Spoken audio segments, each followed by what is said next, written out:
tentando as melhores.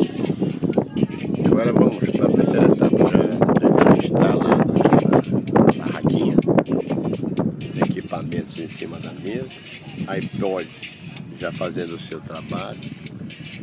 Aquilo ali é um copertônio spray, para não, como eu estou sozinho aqui, não tem ninguém para passar o óleo em mim, então joga-se os jatos desse bronzeador, que já vem com proteção, no caso aqui 50, e a gente vai para a festa.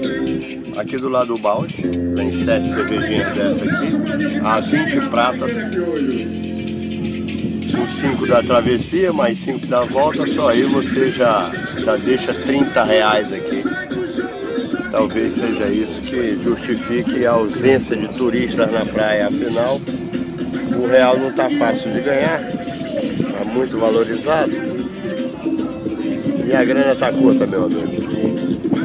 Lá vai outra rabeta, acabou de deixar uma família aqui, já foi para ali, já está se instalando ali, como vocês podem ver. É isso aí. Já eu jogo esse headphone aqui no iPad, no iPod, aliás. E esse brega que vocês estão ouvindo no fundo fica pro beleléu.